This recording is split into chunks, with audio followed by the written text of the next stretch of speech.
Manever I say ma PENDREAM TV. PENDREAM TV there, I see them yopo.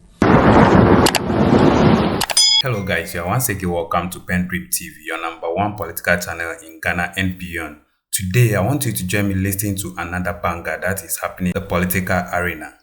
Without much time wasting, I would like you to join me dive deep into what we have for you today. If you're a new member, you have not yet subscribed, please do so for us. Hit the notification bell, like and also share to other members to watch as well. Thank you. We'll be right back. Perfect. Yeah. So 1 year. 1 year. So far, so good? Yeah, of course. The tradition goes on and it continues.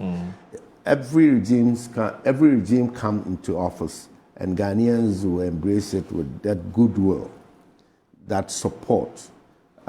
In fact, when the time comes for change, change is inevitable. Yeah. When the time comes for change, no amount of ritual prayers can stop that. Right. And so it passes, just as passing the Rubicon. And when my brother was recounting the positives and all that, I just cast my mind back. 2017, exactly a year, Kokofu government in office, all the praises were showered. Oh, free SHS. Oh, Busokai and all those people, they were happy. Oh, taxes have been reduced, have been removed. Nuisance taxes have been removed. Oh, prices of goods and services were down. Everything. It's just that it's in the memory lane. But if you want to be candid and fair with yourself, you can just cast your mind back 1 year ago. And similarly, in 2009, when the late Professor Mills government took over from His Excellency Ajekum Kokofu's government. The first year, the praises were there. Ghana had struck oil. Ghana was on the verge of becoming oil producing and export country. So all the accolades, all the confidence were there. Every first year of every government, you receive say. Indeed, President Mahama's first term in office, 2012, when he won the elections. Unfortunately, we were in court for 2013, all those times. However, the early days achievements of his government were touted. But going forward, what happened? Challenges upon challenges, here and there, until up to 2014, 2015, and all Ghanaians were up in arms wanting to change his government, including people within his own NDC. They called for the change, and change came. So be it. 2023-24, Ghanaians were fed up with NPP. Agreed. Things were hard. Agreed. Challenges we faced. Agreed. So people wanted change. And they spoke and spoke loudly and clear. So you come into office, and the first year, the people are magnanimous enough, as it's been done over the years. So the goodwill, it's yours, take it. But I've learned one major lesson, which I want to share with my colleague politicians across board. Never ever take the goodwill of the people of Ghana for granted. Once it starts waning, once it starts chipping away, the reality will dawn on you. Ghanaians are demanding. Expectations of Ghanaians are very difficult to be managed when it reaches the crescendo. That is a clear message for all of us. The president has said this on several occasions, publicly. Well, it's an it's a goodwill that the government should not take for granted. Yeah, because Ghanaians today have become more demanding and become more impatient. Wow. So yes, these are the two words he gives you. He's an experienced man, and he knows it. And I have also learned it. And I want all other politicians across board to get to this. Very, very important. Now, we are talking about prices going down here and there. I just researched and got to know that on the 7th of June, maybe you may help me. Okay. 2020. Crude oil. That's the second term of Nana Addo. No, first term still. Yeah. Yes. 7th June 2020. Yes, first term. Yeah. Crude oil at the world market was selling $156 per barrel. Right. And we were buying 1 liter of petrol here in Ghana, 10 cedis. You agree with me? Yeah. Yeah. I follow. $156 per barrel. Yes. And we were buying 10 cedis for a liter of petrol in Ghana. Today, oil prices is $58 per barrel. And we are buying petrol for 11 cedis. So your point being? My point being that what we are talking about it today, we've seen it before. We've seen it before. Even when world market price was even higher, we managed to buy fuel for ourselves here, 10 cedis. Those days. Today, it is 58 and we are buying at 11. So, the problem we do have that we all don't want to avert our minds to, or we try to ignore, is the fact that we do not have a resilient economy. Our economic foundations, the structures, are not resilient enough. They are not robust enough. So little push, particularly external factors, disarray everything. What economists say, headwinds. Exactly. Headwinds, yeah. So we tend to achieve and make gains at a certain point in time, but how to consolidate and sustain those gains are the major problems facing us. And unfortunately, our economists, many of them, both the experts here and there, have not been able to find solutions, help us to find solutions to that. How do we sustain?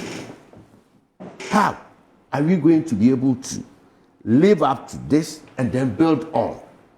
I believe that is the aspirations of the president. Yeah. And that's the aspirations of all of us. But as we speak, we have not been told, or we are not fully aware of what needs to be done to sustain this kind of gains we've made. I can go the other side and recount the negativities. It is not all that rosy. If you take Galamsey itself, it's a huge constituency by itself. We can do all the ravagings and all those things. I heard you talk, you mentioned, I think, City News or whatever. You talked about Ghana Water, wanting to ration water. Yes. What was it? I think it was Stanley Mate also who mentioned it, the Director of Public Relations. Okay. Yes, I think that's what I read. And it is at the heart of Galamsey, destroying our water bodies, making it difficult for them to, as it were, produce potable water for us. So the negativities are there. I may not come there, but I will still... Okay, so I think it was the water crisis hit in Ungwa. Should Ghana Water face more scrutiny over rationing? Comes to the question mark. Yeah, please go ahead. Okay. But it's a fact that we do have water crisis on our hands, right, when it comes to water production. Now, so how do we sustain the gain? How do we, as a people, bite the bullet? Are we, the politicians, prepared to tell the people the real truth on the ground, the reality on the ground, or we want to continue with this kind of touting ourselves, giving ourselves big claps and all those things, to the point where the people's expectations may not be met, where we can see the anger of the people? For me, the answer is no. So what did we do? What are the economic policies and all those things that we put in place to get to where we are? And you and I know that you cannot plant cassava today and uproot it the next day. All policies, whether good or bad, are realized, the results are realized sometime to come. Right. So you come into office within 12 months, and you think you put policies in place, and the same month they are reaping results? The answer is no. So you might have been enjoying the windfall of some kind of sacrifices that had been done before, maybe 2-3 years back, maybe at the time when President Mahama himself was in office, 2012. Some policies might have been put in place. They are bearing fruits maybe today. That is what we need to avert our minds on. But to give the government credit, the discipline in the system, I mean, when I talk about discipline, the fiscal discipline, the fear of people indulging in this, that, has been minimized because of the recent situation. What do they call them? Oral or, yeah. Operation Recover or Loot. Yes. These are some of the things that have put fear in people in positions, that we are not seeing so much of scandalous activities, or they are not being uncovered yet. Okay. If there are any. For me, I give credit to that. There's absolutely nothing wrong with that. And that is the discipline within the public space, public service, protecting the public purse. That one, yes. But what did you do to increase the reserves? What were the economic policies? It ends up with the gold production, cash, gold for whatever. Good for reserves. Gold for reserves. And clearly, everybody knows that the past government initiated these policies. Yes, clearly, it's there. You come in and then you consolidate or you improve upon, and that is governance. So as much as we are taking credit for these good things, we must as well remember their origins and all that. We are quick to point out the mistakes, but we are never quick to also acknowledge what others our predecessors have done. Now, do you remember? You know what I find interesting with this argument, eh? So in 2017, when the NDC won the elections, sorry, in 2017 when another won the elections. So sorry, pardon me for that.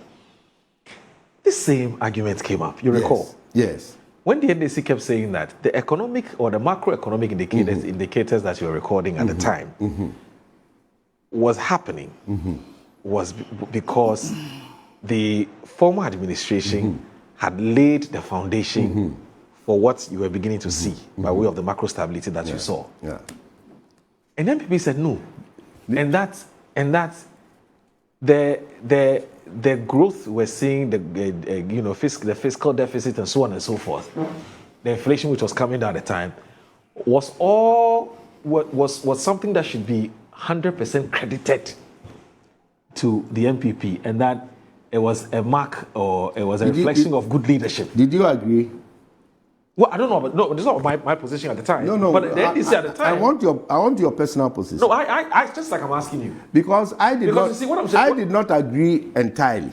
With that position, the NPP. Yes, I did not agree. But okay, the same argument came up. But yes, of course, that's why I'm reinventing. Okay, so you're being consistent. Yes, I'm being consistent. You see, I did not agree entirely with that. But what I agreed at that time was that there was this patience of Ghanaians, the goodwill. Yeah. So the pressure and the expectations were lower then, so you have leverage. Yeah. You can maneuver things. Nobody was going to ask you to come and fix my road. Nobody was going to ask you blah, blah, blah, blah, blah, blah.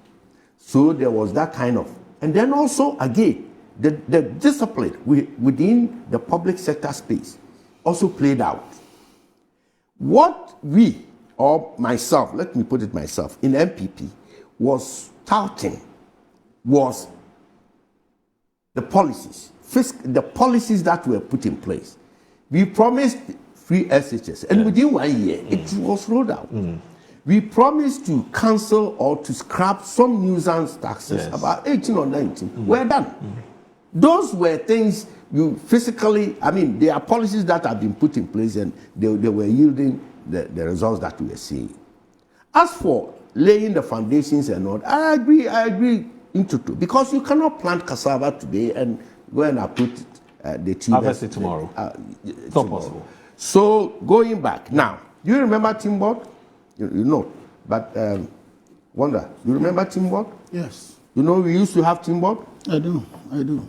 Timber Marketing Board. Oh, you mean, okay, all right. Timber used to be, okay. I mean, very loud those days, Teamboard. Yeah, You lost me a bit. You mean Teamboard, yes. Teamboard. Marketing Board, I'm trying to build up something. Yes. We had Teamboard. Yes. Before then, we have cocoa board. Yes. And now we have gold board. Okay. Team board is gone. No more team board. Thanks to former secretary. Pardon? Thanks, which former secretary? Team board is gone. Okay. Now, That's what the first. cocoa board is struggling. Okay, please go ahead. Cocoa board is struggling. Yes. When we came into office 2017, we said a whole lot of rot at cocoa board and people were on trial. Today, cocoa board is crying sick, or maybe worse. So we've welcomed gold board. Is gold board going to face the same fate as the first two boards? It's a very serious issue. And look at it. We are talking about natural resources here. All these are natural resources. So at any point in time, when the state decides by policy to encumber natural resource management in the country, a particular product, a particular resource in the country, with the aim of optimizing benefit and for the benefit of the people, which is a very laudable idea. Have we succeeded or we have not? Have there been challenges or not? You know, team board got extinct because of global issues. Yeah.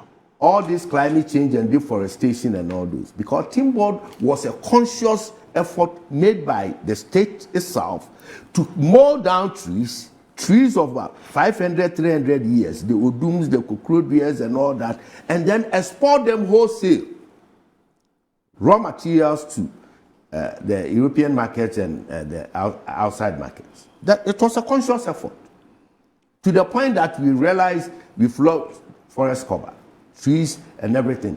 Then we have got to place ban on exportation of raw timber. Then we began to think of value addition. Then we said, okay, let's go back and plant more trees. And we are spending millions of dollars replanting. So we are not there. And then the advent of illegal logging has also set in. So team board was a state creation, an institution that legitimized deforestation process, if I may put it so. Cocoa board, fortunately, has many players around, farmers and all that. And today, the major threat to the cocoa industry is galamsey, destroying cocoa farms and even voluntarily, farmers are selling their lands for mining. So mining has become a serious threat on the cocoa industry.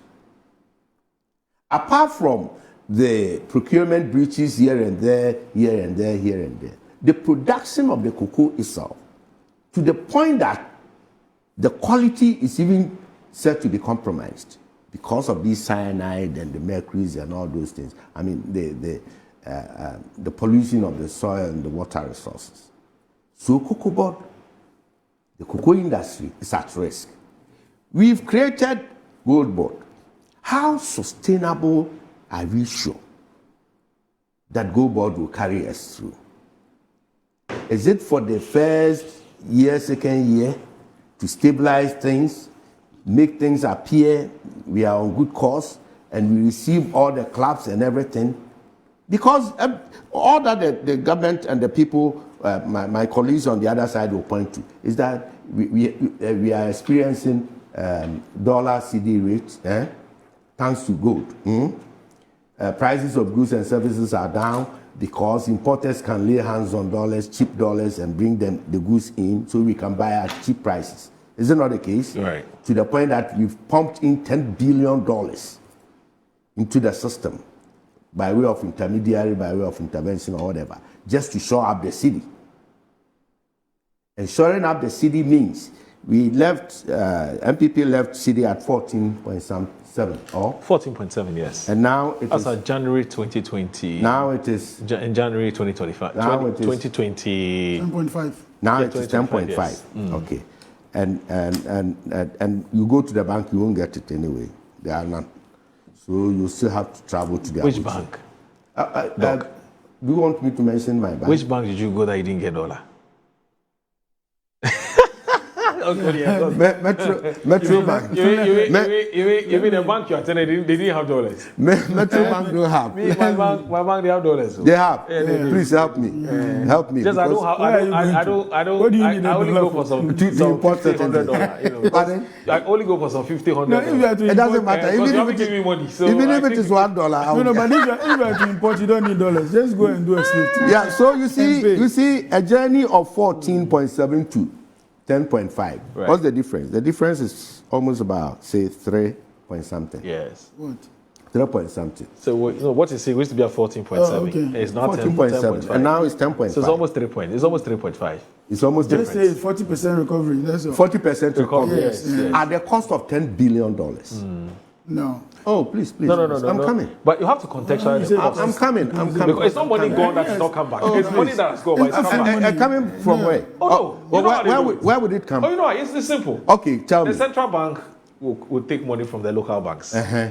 and say, central banks, I have $1 billion to spend maybe this week or this month. Auction. GT Bank, how much do you want? Stanbic, how do you want? They say, okay, we want this. And everybody brings their CDs. Yeah, their CDs. And then he gives them the dollars. And then they use the dollars to buy. They use the CD. They give it to Gold Board. Gold Board buys the how they call the gold. It's exported. And the dollar comes back to central bank. No. I'm coming. Don't worry. Yes. Don't worry. When, So they get it back in No, Forex. I'm coming. No, it's not.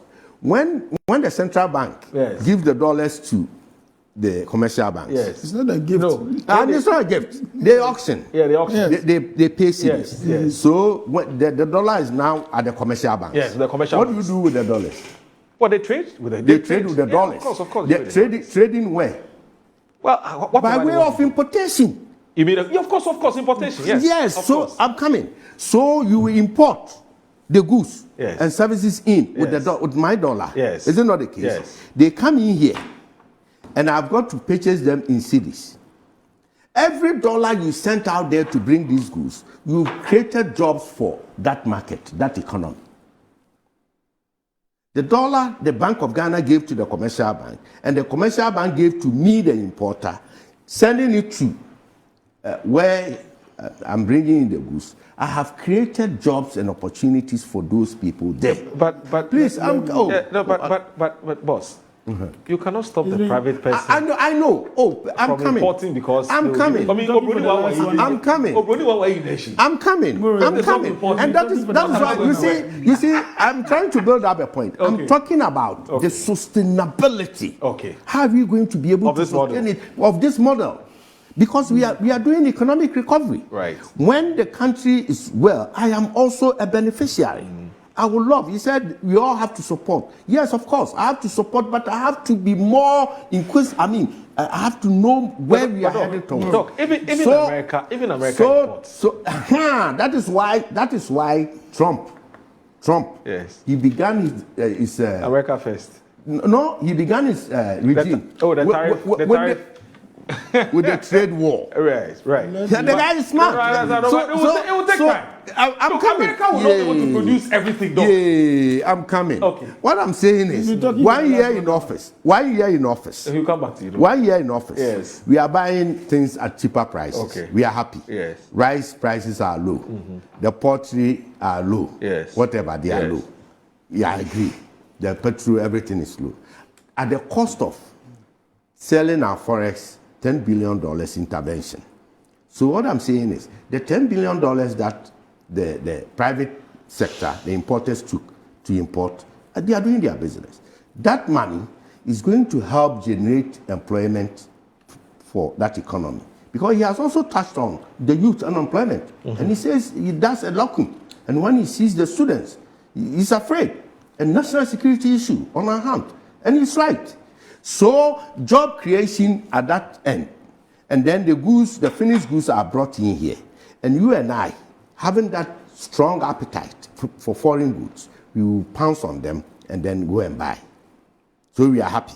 Now, the local manufacturer, the local producer, doing business in Ghana is said to be high because of electricity tariff, water tariff, and sometimes labor costs. So generally, the cost of production locally is high. It's high. So he's unable to compete with the imported goods. Yes. He's unable to. So what it means is that we are killing local industry and promoting importation of goods and services from elsewhere with our dollars. Doc, I get it. You get it? But I'm sorry. You are. Are we saying that because we do not want to... Are you suggesting that we should stop importing because it's killing local industry? Well, not, I haven't said so. Yes, but because my point is we can still walk and chew gum.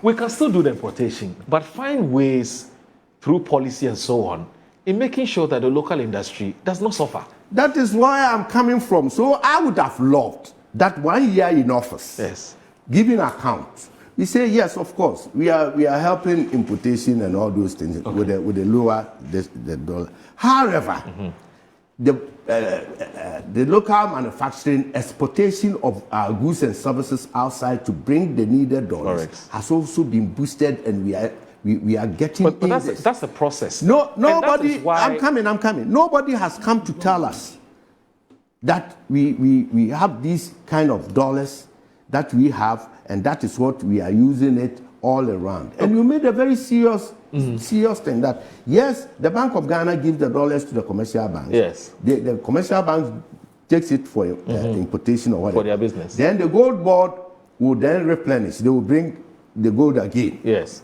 For how long?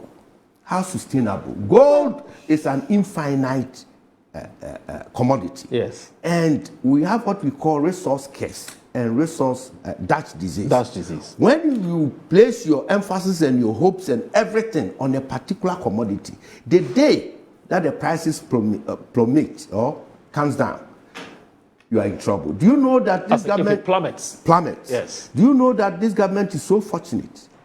It assumed office in 2025, January, and therearound, gold prices increased from 1,300 to almost 4,000 now, getting to 5,000. So, given the fluctuation of commodity prices, one day we may wake up.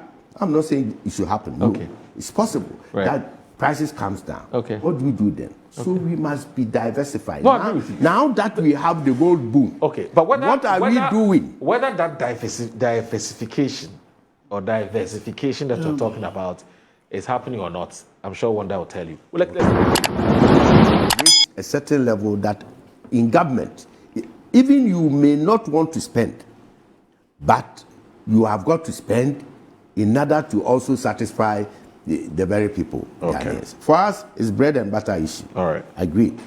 And when the time comes, and don't forget, 1 year in office, 2 years, getting to 3 years to the election year, where the pressure keeps on piling. If we have gone out of IMF package and we're still seeing this kind of discipline, then we can confidently say that we are on the right path and we are moving on. That's all that we need to know. When the headmaster is on your neck with a cane, you are disciplined. You behave. You behave. Let him be out of there, and then we will see. So the fiscal discipline we are experiencing is part of the IMF negotiations that was orchestrated and contracted by the previous government, with Ghana fully committed to adhere to that. And you inherited, and you are adhering to, and they are bearing results, which is good for all of us. But what I'm talking about is the sustainability of, say, when IMF is not there. Let me read Master Planner Junior's message he sent to us. Now, Master Planner Junior is a policy analyst from Kintampo. He says, this 1 year of President Mahama is highly marked with youth unemployment. The 24 hours economy was your major campaign message. You promised the youth 1 job, 3 people, 3 shifts. It is sad, for the first time in the history of Ghana, teacher trainees have not been posted in 2025. Those who were posted under the previous government are inherited by this government, have worked for close to a year but are paid only 2 months' salary. Imagine a government cannot pay just 1 shift. How much more 3 shifts? The youth will be very sad and angry listening to my uncle Wanda Mandilo this morning. Anyway, Dr. Bamia is number 3 on the ballot paper. 22 days to go. Master Planner Junior Policy Analyst in Kintampo. Alhaji Hamza from Pig Farm says that 1 year of President Mahama in office, so far so excellent. My brother, the coming back of President Mahama to office is a big blessing to this nation. We must be grateful to Allah Almighty.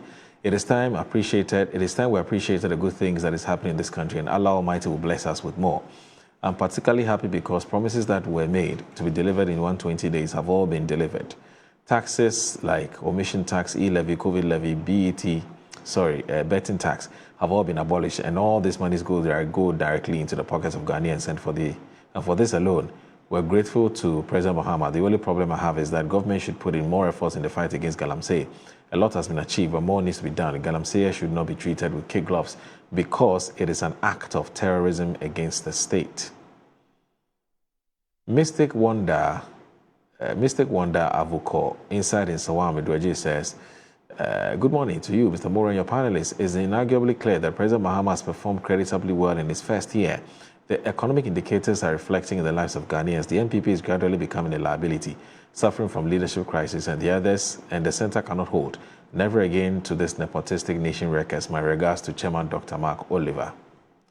Carlos from Odododio says, these NPP people are quite amusing. What exactly is the NPP representative saying? Is he telling us to vote for the NPP or simply to go and relax somewhere? All the ideas he's now putting forward were ideas he could have implemented when he was in government just a few months ago. Instead of them focusing on managing the economy, their country's economic situation, they are busy chewing ballot papers in parliament. That seems to be what they know how to do best. Carlos from Odododio, and I say, God bless you. Happy New Year to you, my brother. Happy New Year to you. Carlos, good to hear from you. Prince Henry Koforidia says, good morning, Chief. Prince, it was good to see you at yesterday's the funeral event of Mr. Afechi, who is the Chief Executive Officer of Post. Prince, it was good to see you. It's been a long time. This one says that Dr. Kokofu is being mischievous and propagandist with the topic today. Same Dr. Kokofu and his lies claim that the positive that the NPP enjoyed in 2017 and 2018 without any good applause to the NDC. So what is he talking about now? What is he talking about today? No, he actually said, and to be fair to him, that when the NDC kept saying that they had laid a foundation for what the NPP was starting as good management of the economy, he disagreed in part with his party because he also agreed that some of the things or the successes that had been chalked by the NPP in 2017, as far as the economy is concerned, should also be credited to the NDC. That's what he said, he argued at the time. And so he's been consistent that yes, some of the things that are being seen today, some of the positives in terms of the management of the economy should also be credited to the NPP. So he's just telling us he's been consistent as a matter of principle. So, Prince, you may not be entirely right with your criticism of Dr. Kokofu. You've not been fair to him. But it says the worst enemy of Ghana is the old UP and now NPP. Never again to nation wreckers, NPP. Proverbs 29:2. Prince. Now, this one here from, Richmond. Richmond Roxing is the PRO of the Energy Ministry. It was also good to see you yesterday. Yes. He's a very, very strong guy. Very hard working. You should ask him. He should give business. Yes. But he doesn't give business. He only speaks for the people. Yeah, he should speak for me. He should speak for you. Richmond, it was Roxton, right? Yeah. Roxton, good to see you. How are you? I hope you're doing very well. I mean, he's one guy I really admire. Yeah, very calm. He doesn't sleep. All he's thinking about is work. He'll call, at times he'll call you at door and say, Charlie, we have a problem. What do we do? You know, his his just attitude towards work is unbelievable. It's just incredible. Richmond, please keep it up. Keep it up. You're a fantastic gentleman, very hardworking, dedicated, and committed to your work. Please do keep it up. And I'm sure that your boss, at the right time, would reward you handsomely for a good job done. Speaking of which, I want to say a very good morning to John Jinapo. It's been a while. I mean, we haven't interviewed him in a while. But anyway, so let's now look at Reverend Jones Latte, who is he's a lawyer actually, and also a minister of the word. And also a journalist. Yes, I've known him for many years, back in the day when I was at City FM. But he sent us a message, and his message is on Ken Oforiatta, and that dovetails into our next topic. Unfortunately, we have just 10 minutes. I don't know whether my cherished guests can deal with this Ken Oforiatta thing as briefly as you can. Yeah. Because it's just 10 minutes, otherwise they'll take us off. But the story is as simple as that. So Ghana's former finance minister, Ken Oforiatta, who is wanted at home on corruption allegations, has been detained in the U.S. over issues related to his immigration status, his lawyers say. Now, Ghana has previously requested Oforiatta's extradition, but his lawyers are challenging this, saying that allegations against him are politically motivated. Now, Oforiatta left Ghana last year for medical reasons, his legal team said. Now, on Wednesday, confirming his detention in the U.S., we're being told they expect the matter to be resolved expeditiously. In a statement, Oforiatta's lawyer said their client was law-abiding and was in the process of applying to change his immigration status, allowing him to stay in the U.S. past the period of validity of his visa. Now, the BBC, so this I'm reading from the BBC's website. The BBC has contacted IC for comment, and that's the Immigration Customs, something. Now, Oforiatta faces dozens of charges relating to his time in office under the previous administration. And last February, prosecutors in Ghana declared the former minister a fugitive, alleging that he was trying to evade investigators. Now, let me read to you the related, story to this. Now, Frank Davis, who is the chairman of the NPP's Legal and Constitutional Committee, and also counsel for Ken Oforiatta. Now, this is what he's saying. Now, he says that the former finance minister, Ken Oforiatta, has confirmed that his client has applied for an extension of his stay in the United States, citing ongoing medical treatment and recovery. Now, he says that Mr. Oforiatta traveled to the U.S. for a medical procedure which has since been completed, but remains under medical supervision as part of his recuperation. According to him, the former minister is in constant consultation with his medical team, whom he advised that he remains either in the U.S. for further treatment or monitor, comes back to Ghana. Now, Ken Oforiatta left here in Ghana, and then he gave notice that he was going for a medical procedure that had been done. And if we all know what he is suffering from, it is not easy. After that, he has to go through a period of recuperation. And that is exactly what he's doing. He's in constant consultation with his medical team. And if they advise that the state at which they are, it is imperative for him to continue to remain in the state so that they can attend to him. What exactly is wrong with that? He discloses that Mr. Oforiatta's visa is due to expire on February 14, making it necessary for him to apply for an extension. Now, if you visit a country, and I'm quoting him, for some reason, and are unable to leave when you are supposed to, you apply to extend your stay. What is strange about that? Yes, he has applied for an extension, and that the petition is with the ICE. They will determine it, and in the fullness of time, we will all know whether the petition has merit or not. Now, he's also described the application as a routine immigration process and rejected claims suggesting any wrongdoing. This is a normal practice in every jurisdiction. If someone is unable to leave a country when their visa expires due to unforeseen circumstances, they apply for an extension. He therefore urged the public to avoid speculation, stressing that the process is lawful and ongoing. Thank you for watching. PENDREAM TV really appreciate your time and say God bless you for the good work you are doing. Much appreciate your time here on PENDREAM TV. And if you really enjoyed this video, please do leave a comment below, like and also share to other members to watch as well. Don't forget to subscribe to keep you updated whenever you made a post. Thank you and stay blessed. Dedi kama mamena PENDREAM TV ase. Na so far so good. Say open online portal e wo Ghana. Nipa share, nipa follow, nipa comment here. To my best of knowledge, without any biases, PENDREAM TV.